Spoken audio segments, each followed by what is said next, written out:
Welcome to the Sacramento County Department of Child, Family, and Adult Services Policy and Procedure Training on Security Data Breach Processes.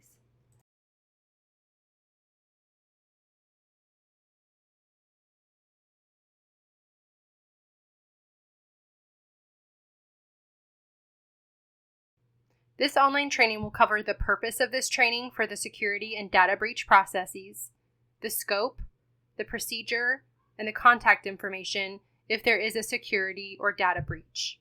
DCFAS leadership knows everyone takes great care and understands the importance of keeping clients' information confidential.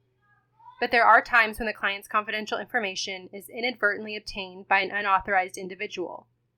When a client's confidential information is shared or thought to have been shared, there are protocols that need to be followed to ensure the appropriate steps are taken to notify the client and state partners.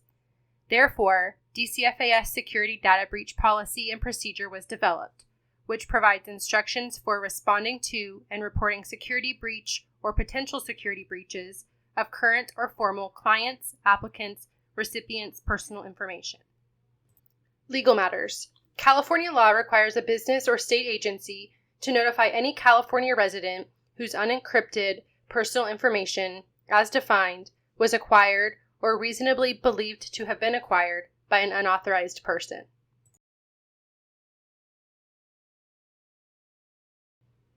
The purpose of this policy is to provide detailed instructions for responding to and reporting a security breach or potential security breach of current or former clients, applicants, or recipients' personal information related to service provision within the Department of Child, Family, and Adult Services. All departmental staff are required to be familiar with and knowledgeable of the department's security and data breach process and procedure.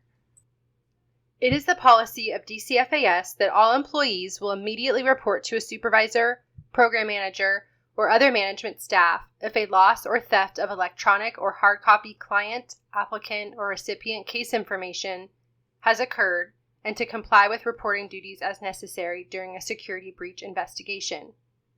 Program management must report any suspected breach or security incidents to both the Department of Healthcare Services, the California Department of Social Services, and County Council. If a breach was or is reasonably believed to have been acquired by an unauthorized person, the disclosure to the client, applicant, or recipient must be made without unreasonable delay. This is a reminder as we continue with this training that this policy applies to all DCFAS staff, regardless of your classification. We all need to work together to make sure our clients' information stays safe and confidential.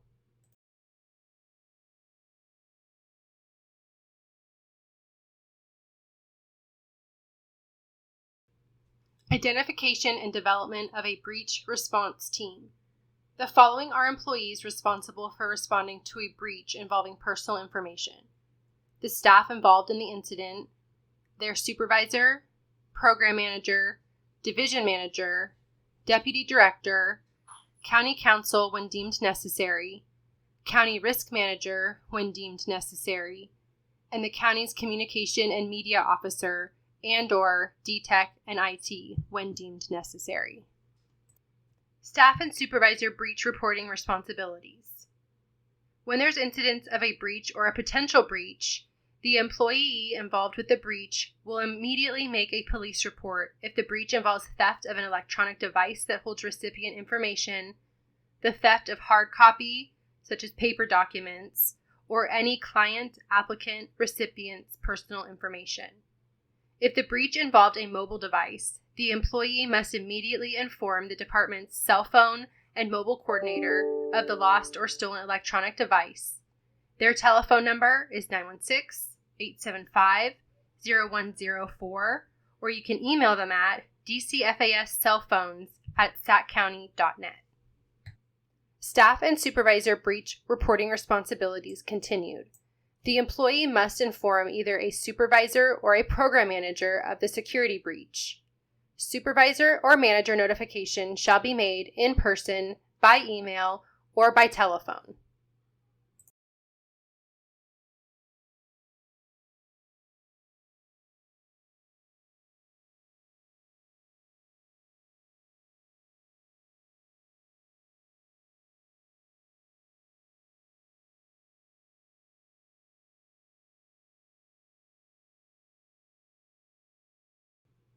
Notification of a security breach. Notification will include a description of the breach as detailed below.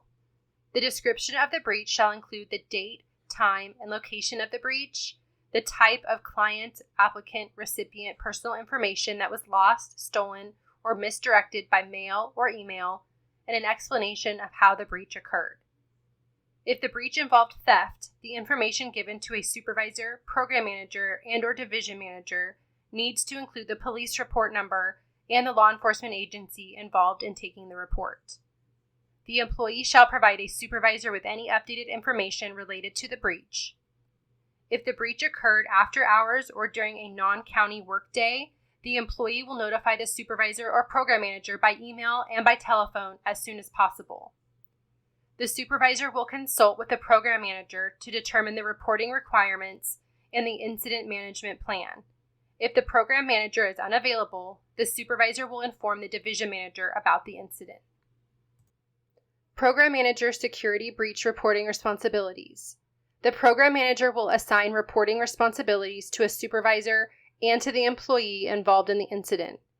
The program manager or designated program representative will inform the division manager of the breach or potential breach when deemed necessary.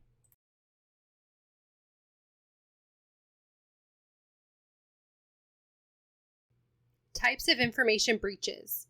If a breach included wrongly addressed or misdirected mail, all of the documents in the mailing, including envelopes, must be collected from the receiver of the mail the day the breach was reported or as soon as possible.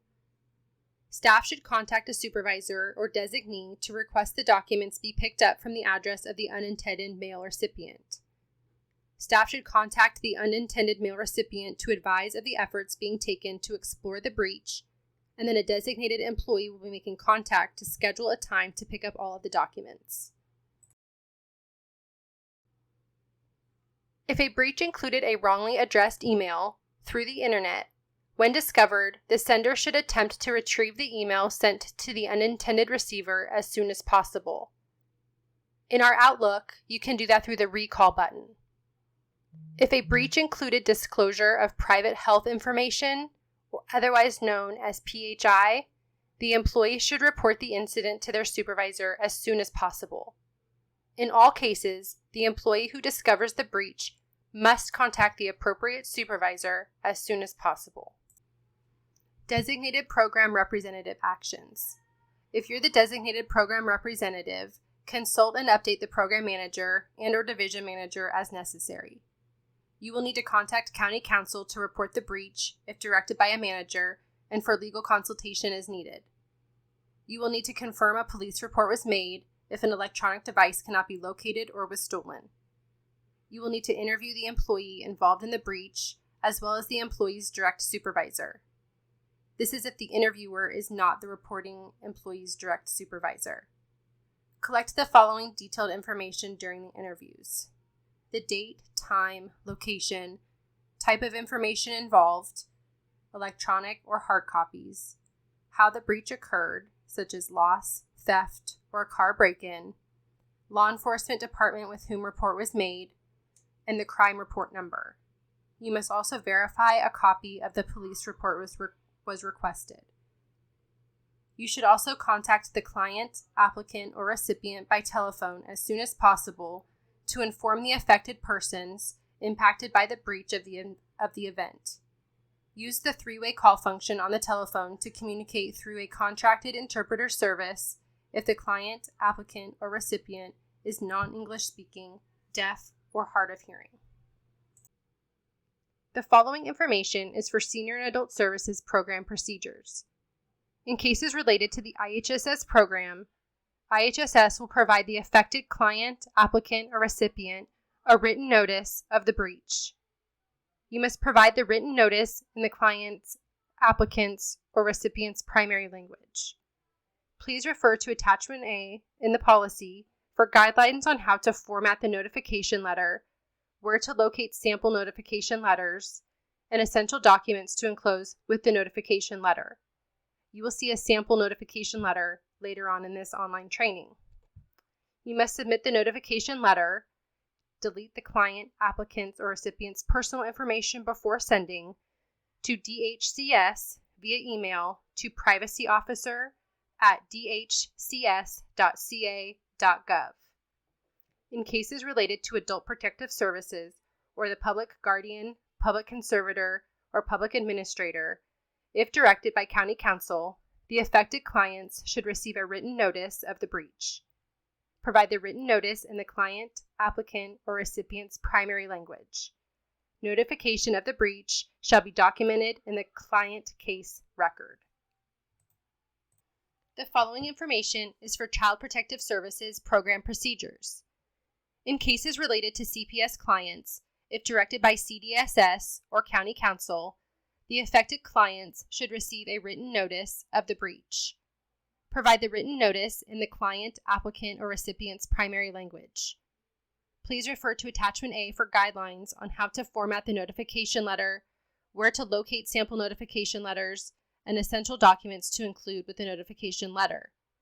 Remember, please delete the client, applicant, recipient's personal information and send to the DCFAS via email to privacyofficer@dcss.ca.gov. If the records pertain to a dependent child, review with County Council whether the juvenile court and affected client's attorneys should be notified.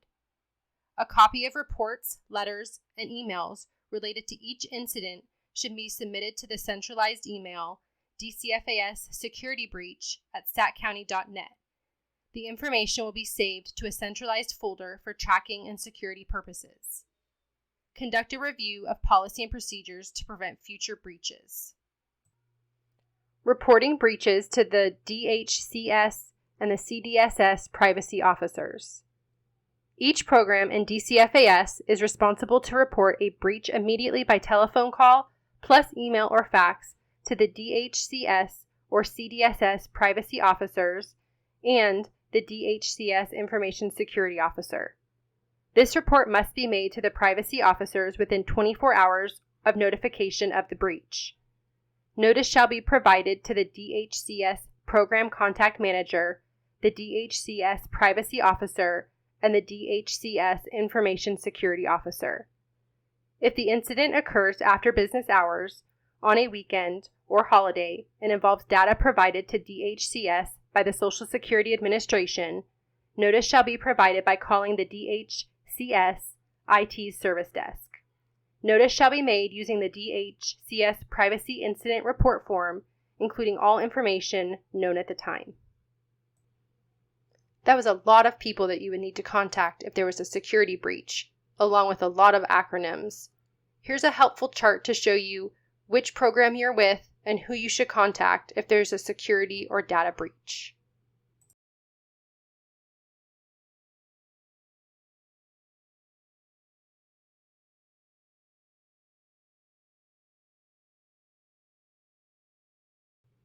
Report to the privacy officer. The report to a privacy officer should include the date, time, and description of the information breached. The subject line of the email must follow specific protocols. The initial email subject line should state Sacramento County and the name of the program that you are with, and indicate new breach incident. Once a case number has been provided by DHCS or CDSS, all subsequent email subject lines to the privacy officer must refer to the assigned case number. Example, Sacramento County with the IHSS program, DHCS incident number, blank.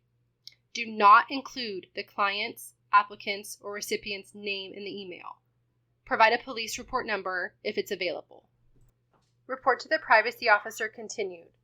The DHCS privacy officer will correspond with the reporting party and provide a case number and a list of necessary procedures to be followed during the investigation process.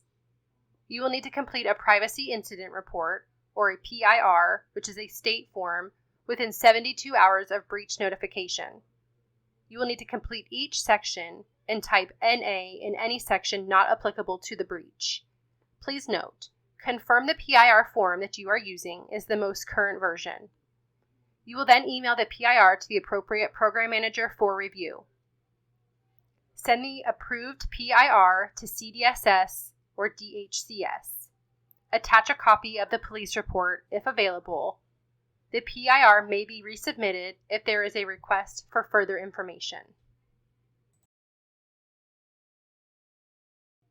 Here is a sample letter template that you can use if there is a breach of information. This was also sent out with the initial policy and procedure to all DCFAS staff, and there is also a sample of it found in MyLearning for your convenience as well. That concludes our training on the DCFAS security breach policy and procedure process. If you have questions, please check with your supervisor. If there are additional questions that still arise, you may contact DCFAS Security Breach at saccounty.net. Please remember to take the corresponding quiz in MyLearning so you can get credit for this training. Thank you so much and have a great day.